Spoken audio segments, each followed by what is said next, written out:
Désolé bien-aimé, je n'avais plus de mémoire. Donc, je disais que, qu'est-ce qui ne te dit pas que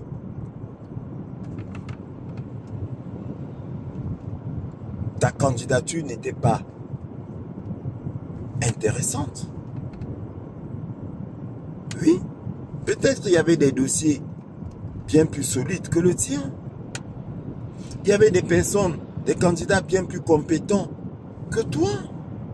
Pourquoi tu vas toujours te mettre dans le cadre du malin? Ouais, je suis maudit et tout. Non, non, est-ce que tu as la compétence? Est-ce que tu as la compétence? Vous connaîtrez la vérité vous affranchira. Connais la vérité de ta propre vie. Oui, celui qui n'a pas été à l'école, ne serait-ce que, quand je dis école, c'est un tout, hein, je ne te parle pas des longs crayons. Celui qui n'a pas appris un métier, mais ce n'est que normal qu'il ait du mal à trouver du travail. Mais si tu as des compétences et qu'il y ait de la demande dans ton domaine et que au final tu n'obtiens pas de travail, oui, là, il y a un problème. Là, il y a un problème. Ne trouvez pas le problème à tout moment, partout. Non, non. Si tu n'as pas un bon niveau, pourquoi veux-tu qu'on t'embauche dans le domaine où tu postules? Bah oui. Pourquoi? Moi, je suis chef cuisinier, chef des chefs. Si je postule et que je ne suis pas retenu, je vais réfléchir et comprendre pourquoi est-ce que je ne suis pas retenu. Du moment où je sais que je suis compétent. Et puis je vais, bien aimé dans le Seigneur, je vais analyser tous les contours. L'âge, ça peut être un problème d'âge. Peut-être qu'ils peuvent estimer que, à mon âge, ils n'ont plus beaucoup d'années à faire avec moi. Je dis peut-être. Ils peuvent estimer que je suis un peu trop âgé ou pas assez. Ça dépend. C'est pas nécessairement qu'il y ait malédiction. Non, bien aimé dans le Seigneur. Dans tous les cas, je suis de Dieu. Dans toutes les malédictions là, plus aucun effet. Mais maintenant, il y a les choses, il y a le fonctionnement normal de la vie. Bien aimé dans le Seigneur.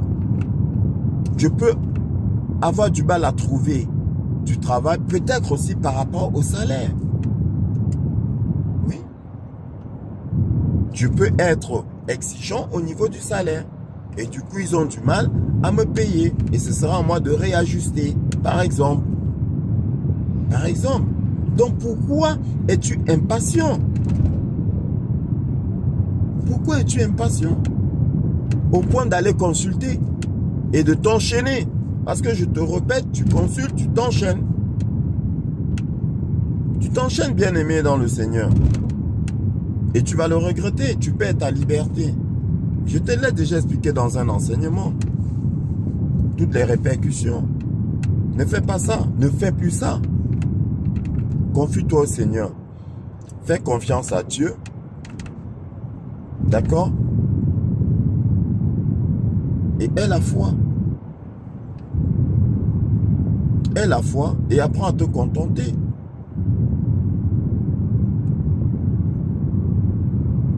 Oui. Et raison pour laquelle l'apôtre Paul dit quoi? La foi et le contentement représentent un grand gain. C'est un grand profit. La foi et le contentement. La foi, le contentement. Parce qu'en même temps, il y en a qui ne savent pas se contenter. Je t'ai dit, si le Seigneur te donne un morceau de pain, réjouis-toi. Il te donne un demi-morceau de pain, réjouis-toi. Contente-toi. Dans contenter, il y a content. C'est être content du peu. Se contenter. Bien-aimé, ce que j'ai, je suis content. Que ce soit peu, que ce soit beaucoup. pas assez. Je suis content. Se contenter. Voilà ce que le Seigneur nous demande. Mais parce que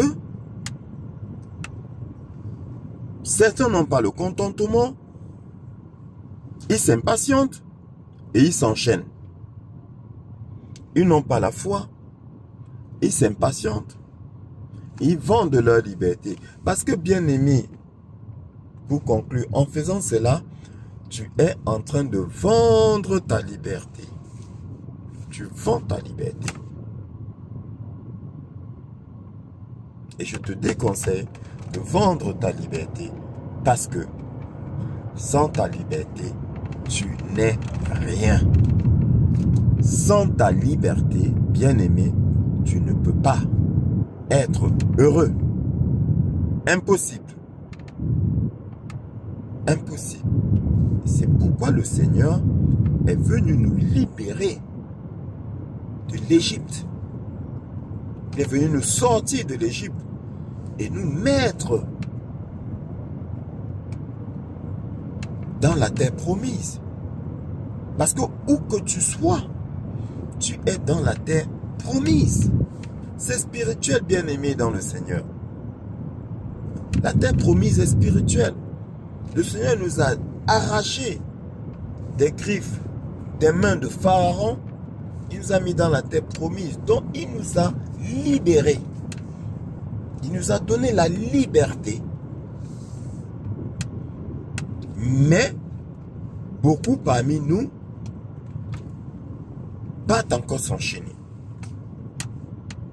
Ils perdent cette liberté, soit parce qu'ils l'ont vendue ou parce qu'ils ont été insensés. Ils perdent cette liberté-là. Préserve ta liberté, bien-aimé dans le Seigneur. Ne la perds surtout pas. Si tu perds ta liberté, tu es foutu. Je te le dis et je te le répète. Ne les vois pas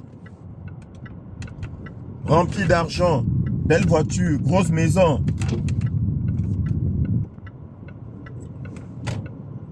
Et ils te disent qu'ils sont heureux alors qu'ils ont perdu leur liberté. Faux.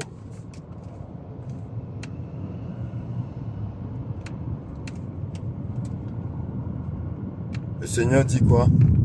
La Bible dit, ils vous promettent la liberté quand eux-mêmes ils sont esclaves. Car l'homme est esclave de ce qui a triomphé de lui. L'argent a triomphé d'eux. Ils sont esclaves de l'argent. Ils sont esclaves de la chair. Ils sont esclaves des biens matériels. Ils sont esclaves. Et ils vous promettent la liberté. Alors que eux-mêmes, ils sont esclaves. Préserve ta liberté. C'est ce que tu as de plus cher. Un homme qui a perdu sa liberté est pire qu'un animal bien-aimé dans le Seigneur. Donc, arrête d'écouter ces faux prophètes-là. C'est des marabouts. Bien-aimé, c'est des marabouts. Tu es grand, il me garde toujours une place.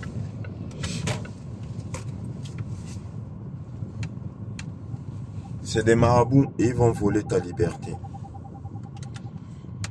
Bien-aimé dans le Seigneur. Sois un amoureux de la parole de Dieu.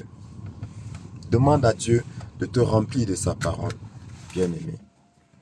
Qu'il te remplisse de sa parole et qu'il te donne de comprendre sa parole.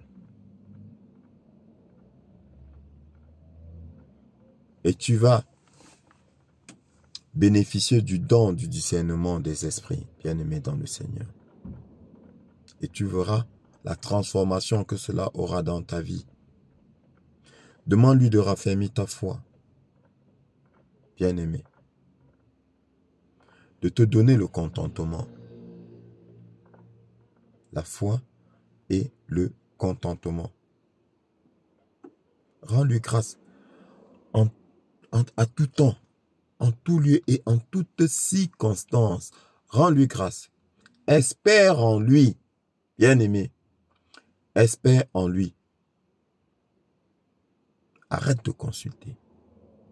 Que Dieu te bénisse.